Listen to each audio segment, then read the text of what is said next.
Assalamualaikum warahmatullahi wabarakatuh. We are Group 1. My name is Nuraina Sofia binti Mafareh. My metric number is S67503. My name is Karina Afzal with matrix number S67320. My name is Nurul Shakila binti Zulkafli, metric number S67431. I am Nubatrisa Dalila.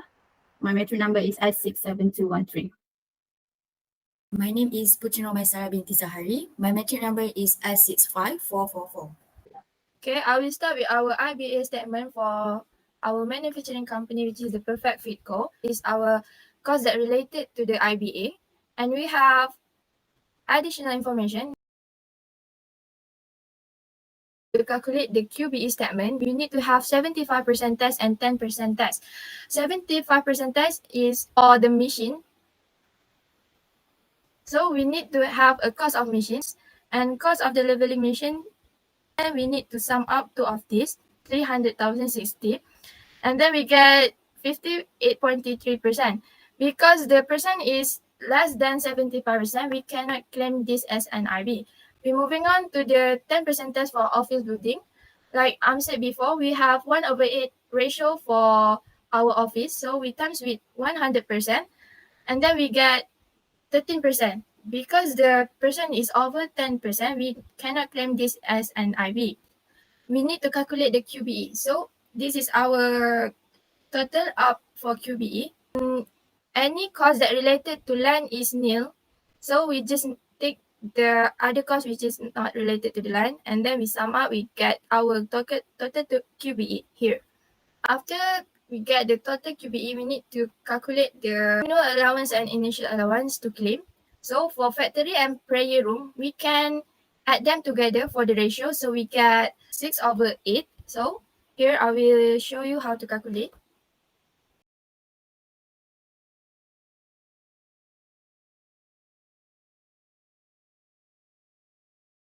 And this is the total of factory and prayer room IA and AA. Because we have disposal, we need to calculate the disposal here. How to calculate the disposal? We need to take the year of assessment here for the year assessment 2020, divide by total QBE, and times with the disposal price. For the restricted amount, we need to sum the IA and total AA here. Continue for our living accommodation, we have ratio 1/8. 1/8, we need to times the total of QBE here, and then we enter, and then we get here.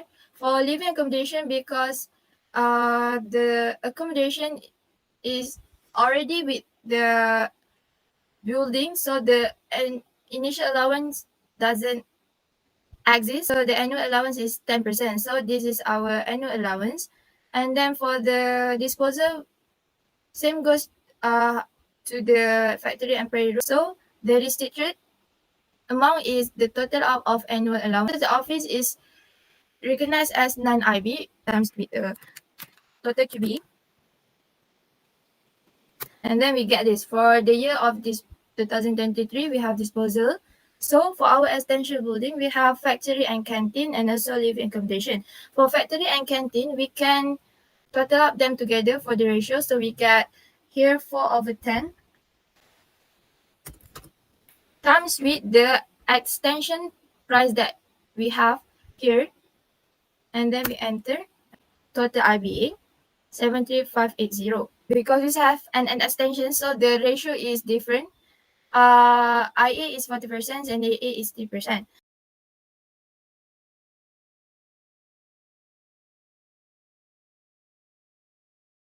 And this is our total IBA. Now let's move for agriculture allowance.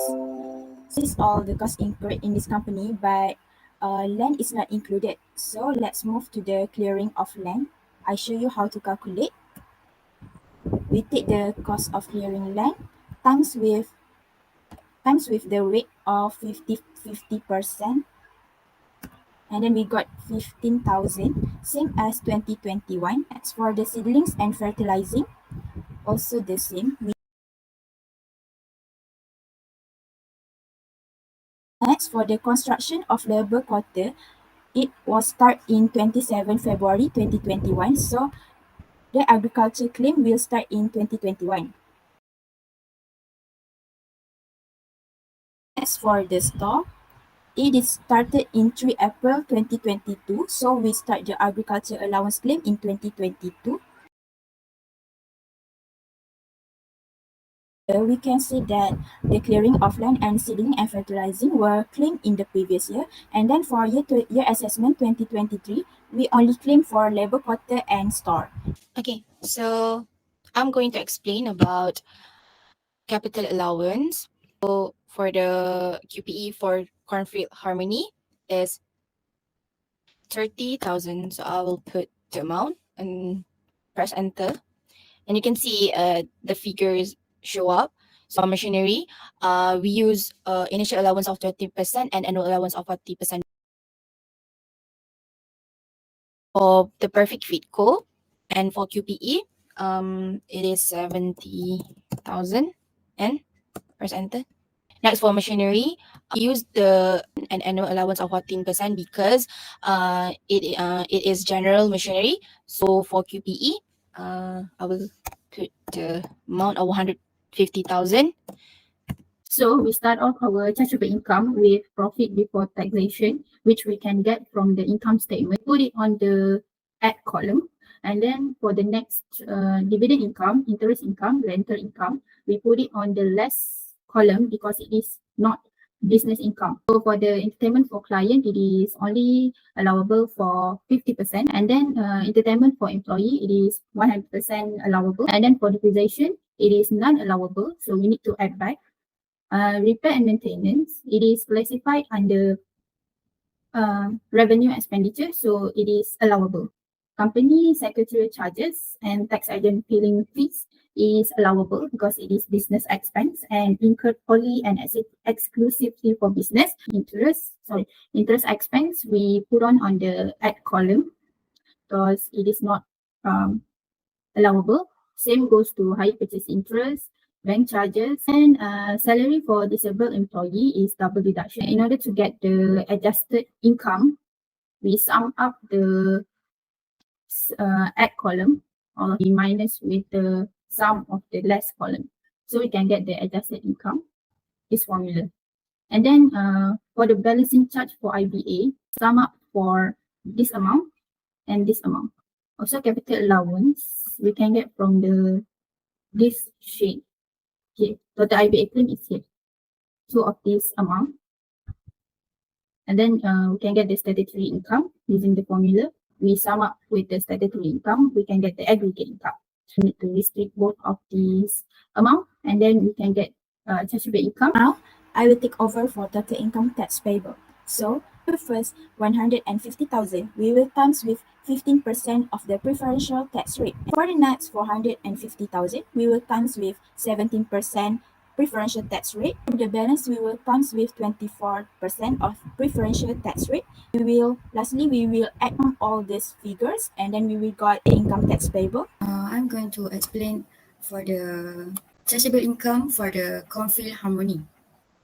First, net profit before tax we got from the income statement. Dividend income from Hong Kong investment and interest income from deposit from CIMB Bank, we put in less column because it is not from business income. And for the depreciation of property, plant, equipment in add column because it is not allowable. That's why business zakat we add in add column. And the next one, donation to kebajikan anak yatim, we put in add column. For the company secretarial charge and tax agent filing fees, we put in add column. And for the interest expense to finance to Hong Kong investment, we put in the add column. Interest expense to finance the Hong Kong investment and high purchase interest and bank charge, we got from the income statement. For the EPF for employee, we also put nil because it is below 19%. We sum up for in the add column. And we also sum up for the less column. And then we compare compare the amount, add column and less amount, and we got the adjusted income, and then we less capital allowance. We got from this one, capital allowance in AA column. Okay, budget allowance for the 15,000. We got from this one, and then we plus with 15,000. And then we adjusted income minus with 66,000 and 15,000. We got the statutory income. We got the aggregate income. We statutory income minus with the adjusted income, we got the aggregate income. We last approved donation. For the business zakat, it is restricted to 2.5% of aggregate income. Last one, chargeable income, this amount and minus with this amount and minus this amount. Now I will take over for the total income tax payable of the conflict harmony. So the chargeable income is less than 150,000. So the preferential tax rate 15% of the times with 19,593. So we got the total income tax payable. Here I would like to mention why we use the preferential tax rate. It is because these two companies paid up capital is less than 2.5 million and the gross income is less than 50 million. So I think that's all for our presentation of Group 1. Thank you for your participation, everyone.